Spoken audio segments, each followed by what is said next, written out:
Hey guys, Radhe Radhe, जय श्री श्याम। मैं हूं श्वेता। आप सभी कैसे हैं? आई होप सो मस्त होंगे, ज़बरदस्त होंगे। और मैंने 68 लेवल की एक वीडियो बनाई थी, तो उस पर कमेंट आया है, आप नीचे देख पा रहे होंगे। वो ये कह रहे हैं कि मैम मेरा जो सब्जेक्ट है वो भी मैथ साइंस है, तो कितने नंबर आते थे आपके मॉक टेस्ट में। तो अगर आप ऐसा कुछ आइडिया बताएंगे तो हमारा भी सेफ स्कोर होगा उसके अकॉर्डिंग, और उससे हम मोटिवेटेड होंगे। तो आज मैं आपको इस वीडियो में ये सब बताने वाली हूँ कि जब मैंने 6 to 8 लेवल की तैयारी की थी तब मेरा उसमें मॉक टेस्ट में क्या स्कोर रहता था और सेफ स्कोर मैं कितना कर लेती थी, और जब फाइनल एग्ज़ाम हुआ था तब मेरा स्कोर उसमें कितना आया था। इन सब टॉपिक्स पे हम इस वीडियो में बात करने वाले हैं। तो ये वीडियो बहुत ही इंटरेस्टिंग होने वाली है, इसलिए इसमें एंड तक बनी रहिए। और हाँ, वीडियो में आगे जाने से पहले अगर आप मेरे चैनल पर नए हैं तो मेरे चैनल को लाइक शेयर सब्सक्राइब कीजिए, ताकि मेरी वीडियो का पहला जो नोटिफिकेशन है वो सबसे पहले आपके पास पहुँचे। तो अब बढ़ते वीडियो में आगे। तो सबसे पहले मैं आपको ये बताना चाहती हूँ कि जब बीपीएससी टीआरई फर्स्ट हुआ था तब मैंने कोई भी एग्ज़ाम नहीं दिया था। उसके बाद जब बीपीएससी टीआरई 2 आया था तब मैंने 6 to 8 लेवल का फॉर्म भरा था और मैंने उसी का ही एग्ज़ाम दिया था। तो उस टाइम जब मैं मॉक टेस्ट लगाती थी तो मेरे जो मॉक टेस्ट में जो मेरा स्कोर रहता था वो 60 और 65 के बीच में रहता था। यानी कि एंड तक आते आते जब तक एग्ज़ाम आने वाला था तब तक मैंने जब अपना मॉक टेस्ट लगाया था तो मेरा 60-65 के बीच में रहता था। तो मैं अदर स्टेट से हूँ, यूपी से, तो मैं जनरल में ही काउंट होंगी। तो तब टीआरई 2 में जनरल जो फीमेल थी उनकी जो कट ऑफ गई थी वो 69 गई थी, और मेरे टीआरई 2 में जो मार्क्स आए थे वो 67 आए थे। यानी कि मैं इसमें 2 नंबर से रह गई थी। ये मैं आपको पहले भी बता चुकी हूँ कि मैं इसमें 2 नंबर से रह गई थी। तो फिर उसके बाद फिर मैंने क्या किया, फिर मैंने टीआरई 3 दिया। टीआरई 3 में सिर्फ मैंने 1 to 5 का ही एग्ज़ाम दिया था, 6 to 8 का मैंने भरा नहीं था। तो आज मैं टीआरई 3 से सिलेक्टेड टीचर हूँ 1 to 5 में, और 6 to 8 का भी तैयारी कर रही हूँ। ये तो मैंने आपको बता दिया कि मेरे कितने मार्क्स आए थे उसमें और मेरा मॉक टेस्ट में कितना आता था। और अब जो बात करते हैं वो टीआरई 3 में जो कट ऑफ गई थी फीमेल जनरल की, तो वो कट ऑफ गई थी 82। यानी कि अब आप देख लीजिए कि टीआरई 2 से टीआरई 3 तक जो कट ऑफ बढ़ी थी वो कितना बढ़ के गई है। तो अगर अब जब टीआरई 4 होगा तो उसमें भी कट ऑफ बढ़ के ही जाएगी।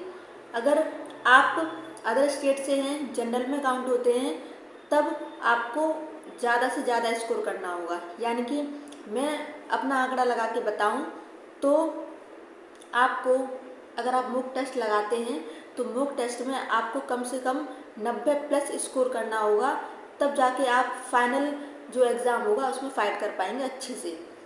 ये मेरा मानना है, क्योंकि हर बार जब एग्ज़ाम हुआ है तो कट ऑफ बढ़ के ही गई है। एग्जैक्ट कट ऑफ का तो मैं कुछ नहीं बता सकती हूँ, मैं भी नहीं बता सकती हूँ और ना ही और कोई बता सकता है। बस हम अपना अनुमान लगाते हैं कि इतना जा सकता है। तो अगर आप अपना सेफ स्कोर जो मान के चलेंगे तो वो 90 प्लस स्कोर ही आपका सेफ स्कोर होगा। अगर आप मॉक टेस्ट लगाने की शुरुआत करते हैं तो आपका जो स्कोर होगा वो कम ही जाएगा। तो इसमें फिर कोई घबराने की बात नहीं है। आप जब पहली बार मॉक टेस्ट लगाएंगे तो आपका कम जा सकता है, लेकिन आप फिर बार बार मॉक टेस्ट लगाएंगे तो फिर आपका स्कोर बढ़ेगा ही। क्यों, वो कैसे बढ़ेगा वो मैं आपको बता देती हूँ। जब मॉक टेस्ट लगाएंगे तब आपको ये पता चल जाएगा कि हमारे कौन से टॉपिक्स हैं जो कि कमज़ोर हैं, जिन पर हमें काम करने की ज़रूरत है। तो फिर आप उसके बाद उस पर काम करेंगे, उस टॉपिक को अच्छे से तैयार करेंगे। फिर आप जब मॉक टेस्ट लगाएंगे तब आपका स्कोर उससे बढ़ के ही आएगा, जो पहले आया था उससे बढ़ के। तो इस प्रकार से लगातार मॉक टेस्ट लगाने से हमारे जो स्कोर होता है उसमें इम्प्रूवमेंट होता है। बस हमारे हाथ में क्या है कि हम अपनी तैयारी लगातार करते रहें, और जो हमारे टॉपिक कमज़ोर हैं उनको हम अच्छे से और रिवाइज करें या प्रैक्टिस करें, ठीक है। और बात रही मोटिवेशन की, तो मोटिवेशन, लोग कहते हैं कि मैम हमें मोटिवेट करिए या फिर कुछ ऐसी बातें बताइए जिससे हम मोटिवेट हों।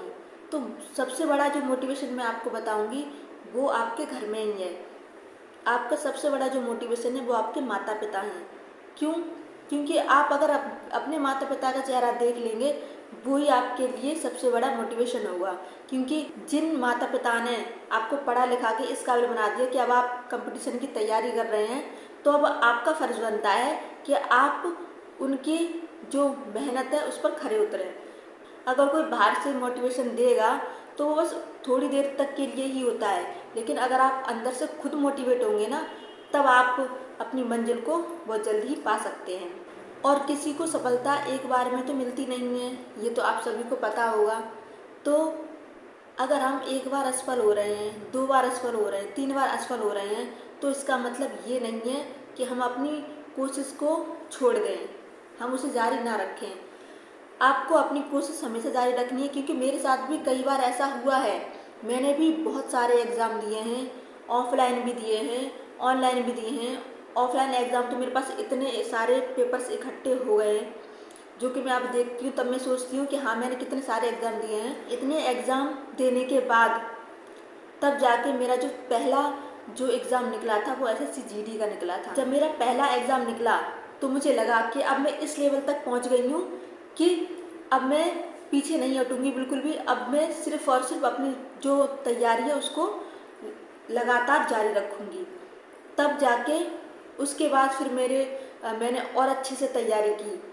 तब जाके मेरा फिर उसके बाद यूपी पुलिस वाला जो एग्ज़ाम था वो भी क्लियर हुआ था। मेरा ये जो बीपीएससी टीआरई 3 का है ये भी क्लियर हुआ था।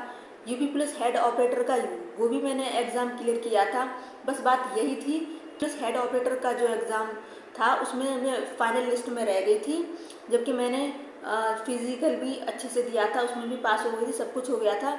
बस कहते हैं थोड़ी बहुत जो किस्मत है वो साथ नहीं देती है, तो फिर उसमें नहीं हुआ। लेकिन मैं अभी फ़िलहाल यहाँ पे हूँ बिहार में टीचर। तो आपसे सिर्फ इतना ही कहना चाहूँगी कि मंजिल एक दिन में नहीं मिलती है, पर एक ना एक दिन ज़रूर मिलती है।